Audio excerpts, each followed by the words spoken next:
கலாயும். விஜய் எல்லாம் கலாய்க்க ஆரம்பிச்சா ஆனா நம்மளால அதை பண்ண மாட்டாரு. என்கிட்ட சுத்தி இருக்கிற ஆளை வச்சு கலாய்ப்பாரு. ஆர்கானிக்காவே ஃபாலோவர்ஸ்னு இல்லாம ஆர்கானிக்காவே நிறைய பேர் ஃபாலோ பண்ண ஆரம்பிச்சிருக்காங்க. ஏகப்பட்ட இம்பாக்ட். வேற ஸ்டேட்ல எல்லாம் அதான் சொல்லிட்டு இருந்தேன். ஒரு மலையாளி லேடி பொண்ணு வீடியோ போட்டிருந்தா. மகேந்திர பாகுபலின்ற ஒரு இது அப்போ அந்த ஆரா இருக்கும்ல அந்த மாதிரி இருந்தது. அவர் வந்து என்ன ஜோசப் விஜய் எனும் நான் சொல்லும் போது சூப்பரா இருந்தது. அந்த மாதிரிலாம் வந்து நிறைய பேர் இப்போ வந்து அவரை ஃபாலோ பண்ண ஆரம்பிச்சிருக்காங்க வேற வேற ஸ்டேட்ல. அதெல்லாம் வந்து செம வெல்கம் இருக்கு.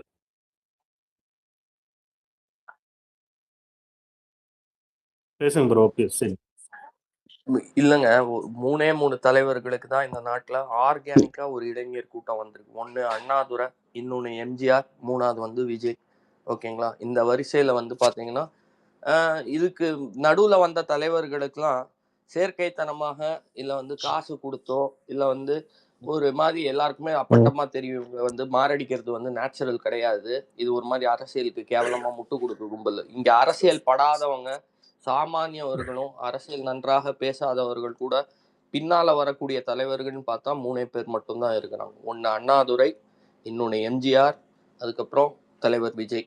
இந்த 3 பேரோட வரிசையில வந்த இளைஞர்கள் அடுத்த கட்டத்துக்கு போய் தான் தமிழ்நாட்டை வெவ்வேறு பணிகள்ல இருந்து அவங்க சேவை செஞ்சிருக்காங்க சமுதாயத்துக்கு. அவங்க வந்து ஒண்ணு அரசியல் அமைப்புல போயிட்டு இதுவா அமர்ந்திருக்காங்க, மினிஸ்டரா அமர்ந்திருக்காங்க, இல்ல சொசைட்டில நல்லா பியூரோக்ராட்ஸா வந்திருக்காங்க, டாக்டர், இன்ஜினியர் அந்த மாதிரி வரும்போது. ஆனா இந்த தலைவர்னாலதான் அரசியலை இவ்வளவு படிக்க ஆர்வமாவே ஆரம்பிச்சாங்க. இவர் வந்ததுக்கு அப்புறம் தான் எனக்கு டெய்லி இதை ஃபாலோ பண்ணணும்.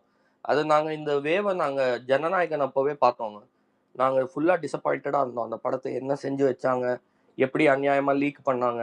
ஆனா அதெல்லாம் அவ்வளவா கண்டுக்காம பரவாயில்ல, எங்களுக்கு இங்க ஒரு தேர்தல் இருக்கு சந்திக்க, அதை பத்தி பேசுவோம், அந்த நியூஸை சொல்லுங்க ப்ரோ, ஜனநாயகன் விடுங்க ப்ரோ, அது வரும்போது வரட்டும் ப்ரோ அப்படிங்கிற மாதிரி இந்த பசங்க என்ன கேட்கும்போது நிறைய பேர் கேட்பாங்க, சொல்லுங்க எனக்கு இந்த உங்க பார்வையில இருந்து இது எப்படி அப்படின்ட்டு இந்த ஸ்பேஸ்ல வந்து விக்னேஷ் ப்ரோயோ, ஹரியோ, அலெக்ஸோ கேட்கும்போது நாங்க காமனா எங்களுக்குள்ளேயே பேசிப்போம். யாருமே அந்த படத்தை இனிமே இதுவா இல்லையே, இப்ப சீஃப் மினிஸ்டரா அந்த படத்தை விடுங்க, நானும் என்ன போன்ற கோடிக்கணக்கான பேரும் கேட்டுட்டு இருக்கோம். ஆனா அந்த டைம்ல அதை யாருமே கண்டுக்கலையே. அப்பவே அரசியல் படுறாங்கன்னு தானே அர்த்தம். இந்த டெய்லி லைவ் லாவை படிக்கிறாங்க, அப்புறம் வந்து மேனிஃபெஸ்டோ உட்காந்து அவ்வளோ பக்கமா பிரித்து ஆயிருந்தாங்க. அந்த சின்சியரிட்டி கீழே இருக்கிறவங்க பார்த்தாங்க. இங்க வரவங்க எல்லாருமே வந்து விஜய் சப்போர்ட்டர்ஸ் கிடையாது. ஆனா அவங்க இந்த சின்சியரிட்டி ஆஃப் டிஸ்கஷன்ஸ் எல்லா இடத்தையும் பார்த்தாங்க. எல்லா தொகுதியிலும் என்ன சொல்றாங்க, கேண்டிடேட்டா நாங்க பல முறை பார்த்திருக்கோம். கில்லி சரத்தா இவரெல்லாம் 3-4 வருஷமா எங்களுக்கு தெரியும், ஏரியால வர ராயபுரம் விஜய் தாமுவா தான். சில பேர் தான் சொல்றாங்க எல்லா தொகுதியிலும் அந்த கேண்டிடேட் வந்து மக்களா இருந்த கேண்டிடேட், விஎம்ஐ காலத்துல இருந்து இருந்த கேண்டிடேட். ஸோ இவர் செய்திருக்கிறது ஒரு சாதாரண புரட்சி இல்லைங்க. இது வந்து வலுவான அரசாங்கமா மாறுது. அவர் ஒரு சிஎம்மோட 3rd or 4th டே தான். அவர் எல்லா களத்திலையும் வந்து ஒரு ரொம்ப ஃபாஸ்ட் லேர்னர். சினிமா துறையில கூட வந்து அவரை நீங்க என்ன கார்ட்போர்டு மூஞ்சி இதெல்லாம் யார் பார்ப்பாங்க, காசு கொடுத்து யார் பார்ப்பாங்க அப்படின்னு வந்து கமெண்ட் அடிச்சாங்க சினிமா துறையில. அதுக்கப்புறம் அரசியல் அதே மாதிரி கமெண்ட் அடிச்சாங்க. இப்ப சிஎம்மா கமெண்ட் அடிக்கிறாங்க. ஒன்னும் கவலையே போடாதீங்க, எல்லாத்துலயுமே இந்த name Vijay knows no defeat. Vijay என்ற பேருக்கு வந்து தோல்வியே கிடையாது. அப்படி இருந்தாலும் கூட அதை ஏத்துக்கிட்டு திருப்பி மக்களோட வந்து வாழ்ந்து சிறப்பான ஒரு அரசியலை செய்துதான் அவர் நாற்காலியில் அமர்வார். அவருக்கு தோல்வியே கிடையாது. எனக்கு தெரிஞ்சு அவர் எம்ஜிஆர் வரிசையிலான ஒரு தலைவர். எப்படி எம்ஜிஆர் இங்க தேர்தல் தோல்வியை சந்திக்கவே இல்லையோ அந்த மாதிரி எனக்கும் விஜய் அப்படி கடைசி வரைக்கும் நிப்பாருன்னு தோணுது. 100% எந்த சந்தேகமும் இல்லை அதுல. உடன்பிறப்பின் குரல் அப்படின்னு ஒரு வெப்சைட்டை கிரியேட் பண்ணியிருக்காங்க டிஎம்கே, பாத்தீங்களா? ஆமாங்க, இன்னைக்கு அவங்க மாவட்ட செயலாளர் மீட்டிங்ல கூட பாத்தீங்கன்னா இது ஆன்லைன்ல கான்சென்ட்ரேட் பண்ண சொல்லிருக்காங்க. அலெக்ஸ் அவங்களும் இனிமே ஆன்லைன் எல்லாரும் கத்துக்க சொல்லிருக்காங்க. ஊபிகளின் குரல் அப்படி சுருக்கமா வச்சிடலாமே, ஏன் ரொம்ப கஷ்டப்படும். கொத்தூசின் குரல், கொத்து குரல், எல்லா யூபிஸும் கேட்பாங்க, நீங்க எல்லாம் ரிட்டையர்ட் ஆகுங்க, நாங்க வந்து கட்சியை பாத்துக்கிறோம், இப்போ வெளியில இருக்கிற கீழ்மட்டத்துல இருக்கிறவங்க வந்து பாத்துக்கிறோம் சொன்னா விட்டுருவாங்களா? குடும்ப ஆட்சி தானே செய்வாங்க. அப்புறம் என்ன குரலை கேட்டு என்ன பிரயோஜனம்? இல்ல, இன்னைக்கும் இவன் வந்து தளபதி எப்படி ஜெயிச்சாருன்னு இவனு பேக் ஹண்ட்ல போயிட்டு இன்ஸ்டாகிராம் ரீல்ஸ் அப்படிதான் யோசிக்கிறாங்களே தவிர இவனுக்கு நல்லாட்சி கொடுத்தா இவனே ஜெயிச்சு வந்துடலாமே. அது கொஞ்சம் கூட யோசிக்க மாட்டானுங்க பாத்தீங்களா? இவனை இன்னும் அநியாயம் பண்ணானுங்க, அவனை முதுகு திரும்பியே பார்க்க மாட்டானுங்க. ப்ரோ ஒருத்தருக்கு 2 பேர் ப்ரோ, டெப்டி சிஎம் சிஎம் 2 பேரும் வேலை செய்யல, 2 பேருமே வெட்டி, 2 பேருமே சுத்தமா வேலை செய்யல மக்களுக்காக, அவங்களுக்காக மட்டும்தான் வேலை செஞ்சுட்டு இருந்தாங்க. இல்லைங்க, இங்க இங்க நடந்த போராட்டம்லாம் எவ்வளவு போராட்டம்னு உங்களுக்கே தெரியும். அதாவது இவங்க வேன்ல அடிச்சு ஏத்துனது எத்தனை போராட்டம் பண்ண, அவங்கள வேன்ல அடிச்சு ஏத்துனது நிறைய பிரச்சனை. நீங்களா யாருக்கும் சரியா சம்பளம் போல இது போல. அதாவது தளபதி நேத்து தான் பாத்தீங்கன்னா அது பெரும்பான்மையை நிரூபிச்சாரு. ஓகேங்களா? ஃப்ளோ டெஸ்ட்லாம் நேத்து தான் போச்சு. பார்த்தா கொஸ்டின் கேட்டுட்டு உட்காந்துருக்கானுங்க. அதுக்கு முன்னாடியே பார்த்தீங்கன்னா கொஸ்டின் கேட்டு அது ஏன் பண்ணல, இது ஏன் பண்ணலன்னு. இவனுங்க தேர்தல் வாக்குறுதிய வந்து 5 வருஷத்துக்கு நிறைவேத்தாமலே வச்சுட்டு இருந்தானுங்க. கடைசியா எப்போ வந்து உங்களுக்கு வந்து அந்த இதெல்லாம் கொண்டு வந்தானுங்க, என்ன சொல்றது? அவனுங்க அதுவும் நிறைவேற்றுற வாக்குறுதிக்கு கிரிட்டிசிசம் வேற. பொன்முடி ஓசி பஸ் ஓசி ஓசி. ஒரு இல்ல நிமிஷம், அவனுங்க ஒரு நிமிஷம், 4 ஒரு வருஷம் நிமிஷம். சும்மா இருந்துட்டு ஒரு நிமிஷம். கடைசி வருஷம் தான் நம்ம அவனுக்கு இவ்வளவு இல்ல ம், இருங்க, நம்ம இவ்வளவு பேசிட்டு இருக்கோம்ல, ம். ஒரு மணி நேரத்துக்கு முன்னாடி வைஷ்ணவ் வச்சு இவனுக்கு நெகட்டிவ் வீடியோ போடுறானுங்க. அந்த 1000 ரூபாய் அந்த விமன்ஸ் அக்கௌண்ட் சபா. இது ஏன் சொல்றேன்னா, ம், இவனுங்க இல்ல, இவனுங்க அழிஞ்சு போனதுக்கு காரணமே தெரியுதா? ம். இந்த ஜூலி, வைஷ்ணவி, சத்யராஜ் புரிஞ்ச இந்த சொல்லுவாங்க பாரு, எல்லாம் ஆளுங்களை தேடி பீட பிடிக்கிறானுங்க தரித்திரம். பாரு. ம், இதெல்லாம் சொன்னா யாரா அதான் ம். அதான் யாரா நம்புவானுங்களா? யாரா சொன்னா? சை.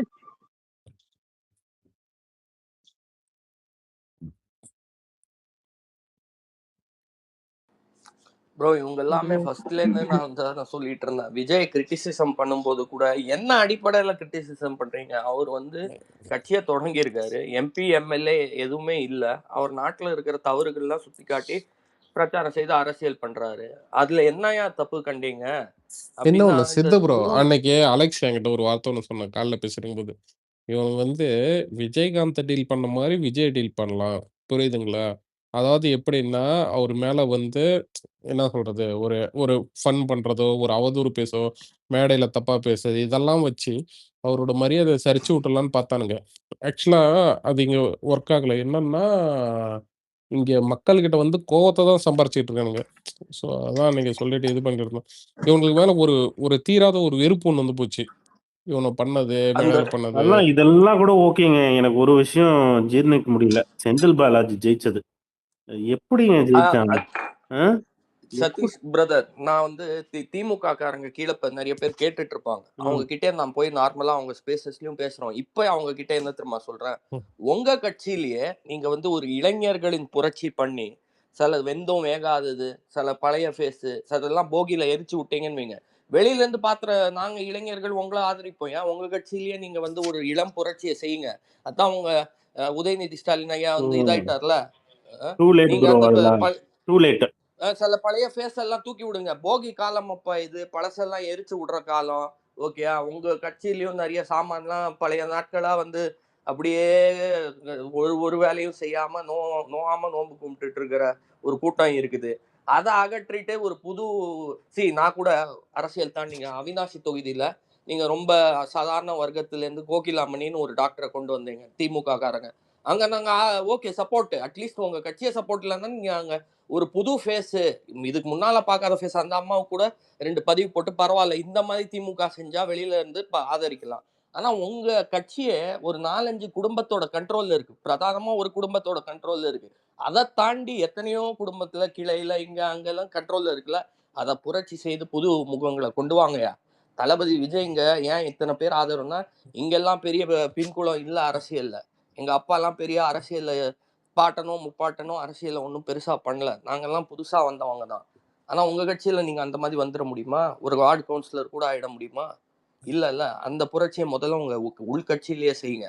அதுக்கு வேணா நாங்க வந்து வெளியில இருந்து ஆதரவா இருக்கோம். அதெல்லாம் வாய்ப்பே கிடையாது. உள்கட்சி மேட்டர்லாம் நாங்க டீல் பண்ண முடியாது. எங்களுக்கு நாட்டுல வந்து சிஎம்மா இருக்க வேண்டிய பொறுப்பு இருக்கு. வெளியில இருந்து பார்க்கும்போது சரி நீ ஒரு புரட்சி செய்யற, இல்ல சுந்தரு இருங்க, திருச்சி கிழக்குல ஸ்டாலின் நிக்கிறாரு, ஆதரவு கொடுங்க. அப்ப பெரிய தப்பு அலெக்ஸ், திருப்பி அதே தப்பு பண்றாங்க. திருச்சி கிழக்க யாராவது ஒரு இளைஞர் கிட்ட கொடுக்கலாம். மோசமா தோக்கதான் போறீங்க, தளபதி விஜயோட சீட் அது, சிஎம்மோட சீட்டு, இடைத்தேர்தல்லாம் ஆளுங்கட்சி ஜெயிக்கிறதா. மோசமா தோக்க போறீங்கன்னு ஆயிடுச்சு, எதுக்கு முக ஸ்டாலினுக்கு திருப்பி கொடுக்கணும்? 2 தோல்வி சிஎம்னு அவர் பேர் எடுக்கணுமா? நான் இப்ப சொல்றேன், தோக்குறீங்கன்னு தெரிஞ்சாலும் ஒரு மனசாட்சின்னு ஒண்ணு இருந்தா ஒரு இளைஞருக்கு கொடுங்க. அவன் வந்து 20,000 ஓட்டு விஜய்க்கு எதிரா நின்னு இல்ல ஆனா அபிநயோட அலெக்ஸ் ஆனா எனக்கு இல்ல என்ன ஓட்டு வருத்தம் இல்லைங்க இல்லடா ஒண்ணு எனக்கு என்ன தளபதி வருத்தம்னா கம்ப்யூட்டரை கண்டுபிடிச்ச அதான் கண்டுபிடிச்சது கலைஞர். அந்த டெக்னாலஜி வச்சே இன்னைக்கு அவங்க குடும்பத்தை கட்சியை தோக்கடிச்சிருக்காங்க பத்தியா. எனக்கு அதான்டா எனக்கு ரொம்ப வருத்தம். விக்னேஷ் ப்ரோ உண்மையிலேயே அவனாவது நினைச்சீங்க போறாங்க கம்ப்யூட்டரை இல்லடா கண்டுபிடிச்சது அவங்க தானே கலைஞர் சொல்லிட்டு படிக்க இருந்தாங்க. வச்சது கலைஞரு, சோர்ல தட்டு போட்டது கலைஞரு, எங்களை ம். வந்து வெளிநாட்டுக்கு அமிச்சது கலைஞரு. உலகம் உருண்டையா இருக்குன்னு எங்க அப்பா சொன்னாருங்க. இன்னொன்னு தெரியுமா, இது இது எந்த அளவுக்கு உங்களுக்கு நம்புவீங்கன்னு தெரியல. நம்பலனா கூட ஒண்ணு சொல்றேன்.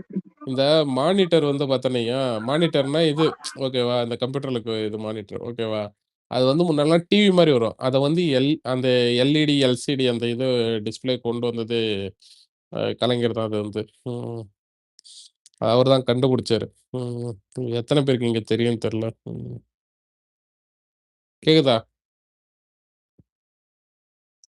ம். கேக்குது இல்ல நீங்க பேசுனதுதான் ஒரு ஏங்க கம்ப்யூட்டரை விடுங்க, ஒரு சொல்லு. பொது தொகுதியில ஒரு தலித்துகளுக்கு இடம் போய் கேட்டப்போ இதயத்திலே இடம் உண்டுன்னு சொல்லி திருப்பி அனுப்பிச்சாருங்க. அதை மறக்கவே முடியாது என்னால. இந்த சமூக நீதி புரட்சிகள்லாம் செய்த ஒரு வேங்கை வயல் நடந்தப்போ கண்டுக்கல. வார்த்தைக்கு வார்த்தை வேங்கை வயல்னு சொல்லிட்டு இருப்பாரு விக்னேஷ் ப்ரோ. நான் யாருமே இந்த அரசாங்கத்துல இருந்து கண்டுக்கல போல.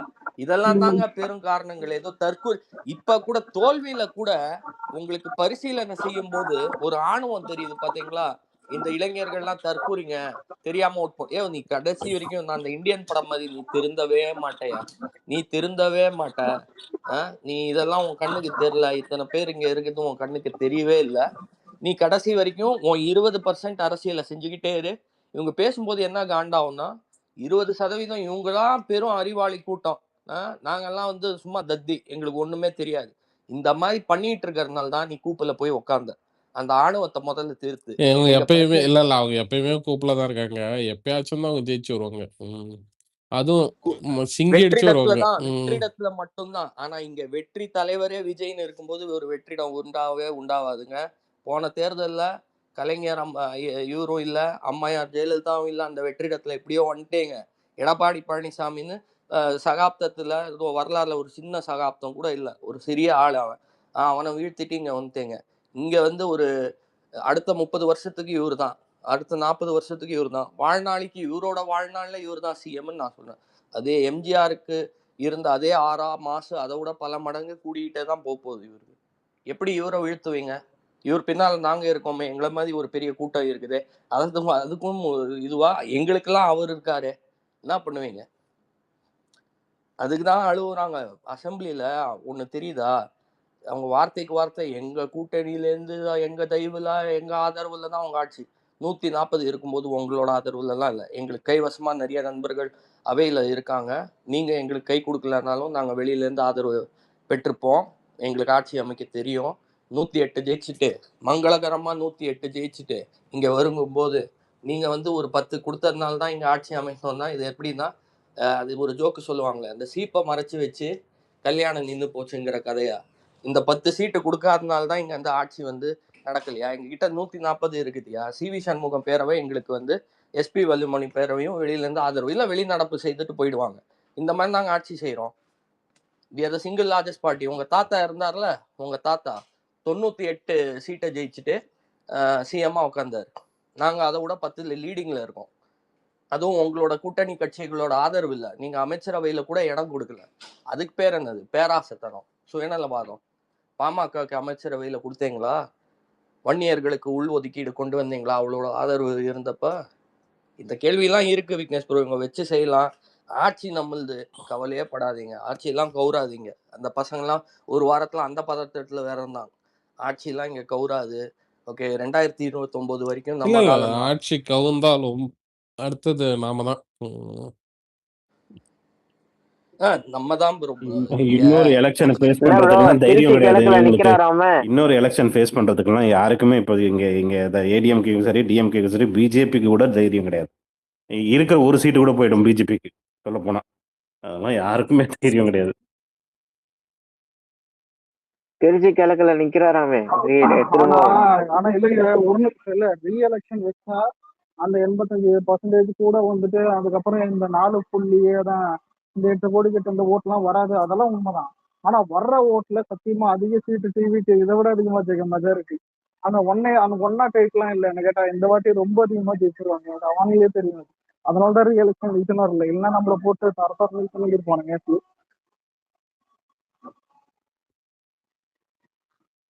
யோசிச்சு பாரு விக்னேஸ்வர், ஒரு ரீஎலெக்ஷன் வச்சா சேப்பாக்கிலையும் தோத்துருவாங்க. அதான் இந்த சொல்லுவான் பேரு, அப்பாவும் அசம்பிளிக்கு வர முடியாது, புள்ளியும் அசம்பிளிக்கு வர முடியாது. இப்பயாவது பையன் இருக்காரு பெரும்படும். ஆக்சுவலா வந்து உதயநிதி சேப்பாக்கில் நிறைய ஒர்க் பண்ணியிருக்காப்புல, ரொம்ப நிறைய ஒர்க் பண்ணியிருக்காப்புல. ஆக்சுவலாக சொல்லப்போனா எல்லா பசங்களுக்கும் கிரிக்கெட் கிட்டு அது இதுன்னு வாங்கி கொடுத்து, அதுக்கப்புறம் அங்கே நிறைய அந்த காவான்லாம் அது கம்ப்ளீட்டாக க்ளீன் பண்ணி இது பண்ணுது. பட் மற்றது எங்கேயுமே வேலை செய்யல, அங்கே மட்டும் எக்கச்சக்கமாக வேலை செஞ்சுருக்காங்க. நல்ல பேர் எடுத்திருக்காப்புல ஆக்சுவலாக. இல்லைன்னா அது அங்கேயும் காலி ஆயிட்டு இருக்கும். இல்லைங்க. சேப்பாக்கம் வந்து அது பார்த்தீங்கன்னா, ஏற்கனவே சொன்னது. அது பக்கத்திலேயே பார்த்தீங்கன்னா, ட்ரிப்ளிகேன்னு அது அது வந்து பார்த்தீங்கன்னா, அது முஸ்லீம் ஏரியாலாம் இருக்குன்னு வைங்களேன் அந்த பக்கத்தில. ஸோ அது கலைஞர் இருந்தப்ப பார்த்தீங்கன்னா, அந்த சேப்பாக்கம் அதெல்லாம் அவங்களோட கோட்டன்னா எப்படின்னா, அது ஒரு சில ஓட்டுன்னு வைங்களேன் அவங்களுக்கு. ஸோ அங்க அது அவங்க வந்து அவங்களுக்கு சேஃப் ஜோனு. அதனால தான் அங்க இது பண்ணி மாற மத்தபடி மாட்டாங்க. ஏரியாக்கெல்லாம் இல்ல. மத்தபடி ஏரியாக்கெல்லாம் அவர் பெருசாலாம் எதா நான் கேள்விப்பட்டதில்ல. ம். அவரு என்ன ஒண்ணு அந்த ஏரியால வாக்கிங்லாம் போவாருன்னுலாம் கேள்விப்பட்டுருக்கேன் இது பண்ணி. ஆமாமா. அந்த மழை டைம்லலாம் ம். வீடு வீடெல்லாம் போயிட்டு அதெல்லாம் கொஞ்சம் நல்லா மார்க்கெட்டிங் பண்ணிட்டாங்க. ஸோ அதனால அது நீங்க ம். சொன்ன மாரி இன்னொன்னு, இப்ப கருணாநிதி இந்த தொகுதி வேற அது.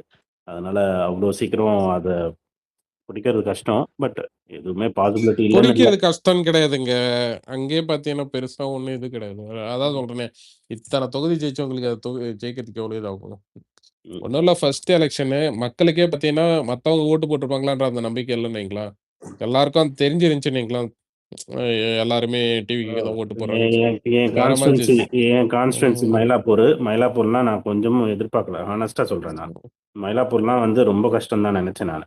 ஹானஸ்ட்டா ம். சொல்லப்போனா. ம். ஏன்னா நிறைய ஆமா உண்மையிலே மயிலாப்பூர்லாம் ஆமா. வேளச்சேரியும் இதே தான் சொன்னாங்க ப்ரோ.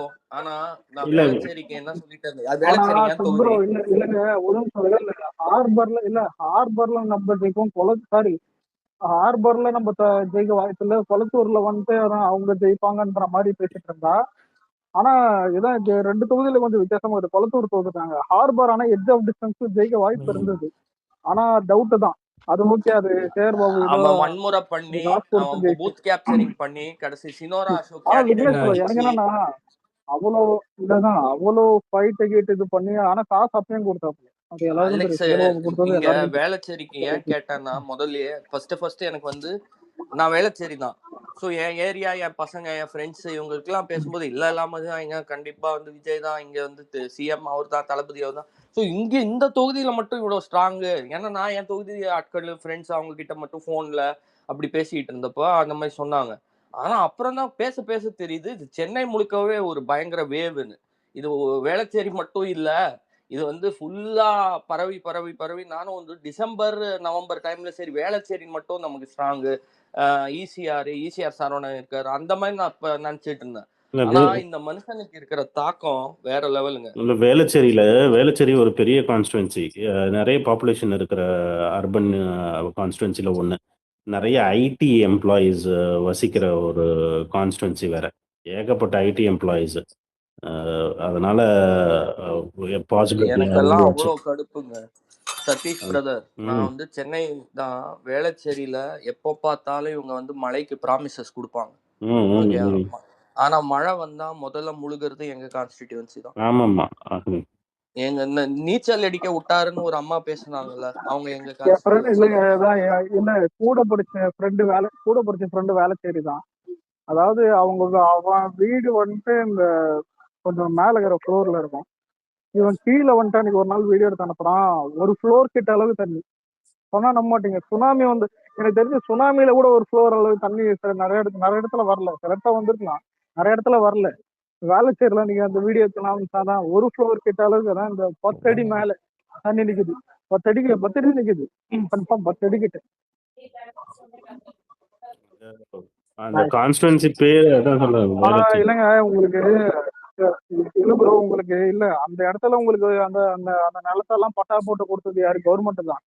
ஆனா அன்னைக்கெல்லாம் வந்துட்டு அந்த ஏரிய நிலத்துல வீடு கட்டினா இப்படிதான் இருக்கும்னு அவங்களே இது எல்லாம் பண்ணாரு. ஏடிஎம்கே டிஎம்கே பண்ணதுதான். இது அது ஒரு பண்ணிட்டே பெரிய தான். ஆனா ஏரியா எனக்கு இருக்க நம்ம ஆளுங்க வேண்டியது. கட்டுறது பண்ணி கொஞ்சம் ம். தள்ளி போற மாதிரி. அதான். அந்த பள்ளி கட்டின ஆனா ஏரியாலாம் உண்மையில இல்ல, பாருங்க. நம்ம ஆளு கூட அது சேஞ்ச் பண்றது ரொம்ப கஷ்டம். ஆனா பண்ணுவாருன்னு தோணுது. போன மழையில அந்த பள்ளிக்கரணை ஏரியாலாம் பாருங்க, கார்லாம் அடிச்சுக்கிட்டு போச்சு பாருங்க. அந்த அளவுக்கு தண்ணி தேங்குற இடம் அதெல்லாம், மழை நீர் தேங்குற இடம். அது அது ஆக்சுவலாக ஒன்றும் பண்ண முடியாதுங்க யார் வந்தாலும். இன்ஃபேக்ட் நான் வந்து ஒரு 7 வருஷம் நியூயார்க்கில் இருந்தேன், யூஎஸில் இருந்தேன் நான். அங்கே வந்து சாண்டி சைக்ளோன்லாம் நான் ஃபேஸ் பண்ணேன் நான். அங்கேயே பவர் கட் ஆச்சு. எல்லா எல்லா இஷ்யூஸும் ஃபேஸ் பண்ணாங்க. யாருக்குமே ஒரு கேண்டில் கூட கிடைக்காம போச்சு, ஒரு மெழுகுவத்தி கூட கிடைக்காம போச்சு. ஸோ அந்த அளவுக்கு சிரமமா இருந்து தான் அன்ஃபார்ச்சுனேட்லி சென்னையோட தலைவிதி.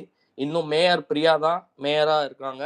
அது நான் நீங்க கட்சியில போஸ்டிங்ல இருக்கிறதுனால விக்னேஷ் ப்ரோ கொஞ்சம் உள்ள கொண்டு போய் நகராட்சி தேர்தல்களை சீக்கிரமா, அலெக்ஸ் ஒரே ஒரு செகண்ட், நகராட்சி தேர்தல்லாம் சீக்கிரமா நடத்தி மேயரை மாற்றம் இல்ல இல்ல அந்த மேயர்லாம் மேயர்லாம் சீக்கிரமே சிஎம்ஏ மாறிட்டோம்.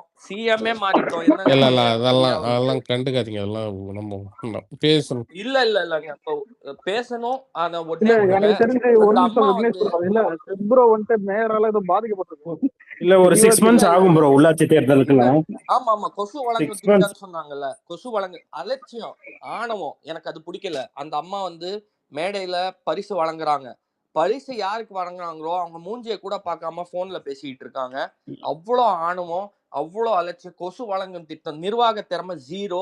ரிப்போர்ட் கார்டு அவங்களுக்கு ஒரு மேயரா கொடுக்கணும் தான் ஜீரோ.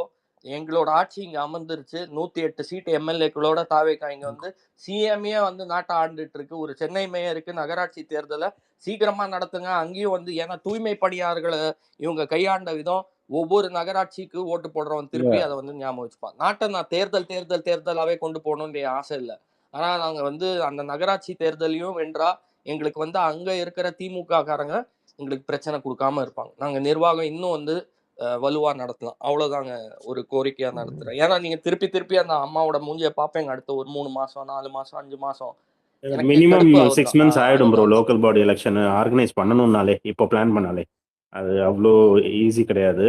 ஏன்னா கவலைப்படாதீங்க. அது அந்த தேர்தலுக்கும் வந்து பேசுவேன். நான் ஒரு தேர்தல் பிராணியா இருந்தா கூட எனக்கு பிரச்சனை இல்லை. எனக்கு வந்து நகராட்சி தேர்தல்ல இவங்க அகற்றிட்டு ஊரெங்கும் நம்ம தஞ்சாவூர் மேயரு, சென்னை மேயரு, இதெல்லாம் முக்கியமான பதவி கிடையாது. அவங்க சிஎம் சொல்றத பண்ணிதான் ஆகணும் இந்த காலகட்டத்துல. அதான் பதிவு செஞ்சுக்கிறேன். ஆனா பல இடங்கள்ல லோக்கல் பாடியில பிரச்சனைகள் கொடுக்க வாய்ப்பு கண்டிப்பா இருக்கும். அத வந்து கண்டிப்பா இருக்கும். அத வந்து ஐ வாண்ட் ஸ்மூத் சேலிங். இல்ல ஒரே நிமிஷங்க. அதாவது நம்ம மன்றமா இருக்கும் போதே பாத்தீங்கன்னா லோக்கல் பாடி எலெக்ஷன்ல வந்து நிக்க வச்சு ஜெயிச்சவங்க. ஸோ அது உண்மைதான் இல்லை, ஆட்சி நம்ம கையில தான் இருக்கு. ஸோ நம்ம அதை இது பண்ணிடலாம், நேர்மையா நடத்திடலாம். ஓகேங்களா? நேர்மையா நடத்தலைங்க, நேர்மையா நடத்தினாலே நம்ம ஜெயிச்சிடலாம் நினைக்கலாம். ஸோ அது நடத்துவாங்க.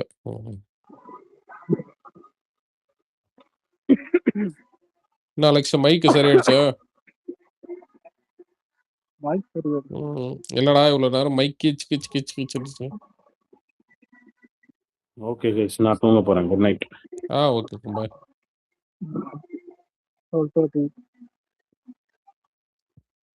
ஆனா எனக்கு இவர் சொன்னதுதானே ஞாபகம் வந்துச்சு ப்ரோ.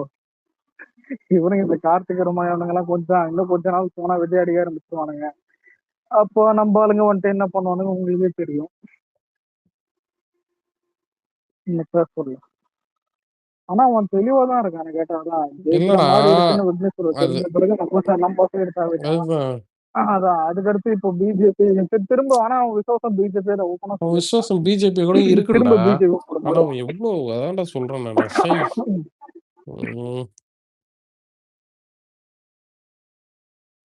வேணாண்டா விட்றா, என் வாய் கலப்பாத. இல்ல இல்ல எடு ஓகே.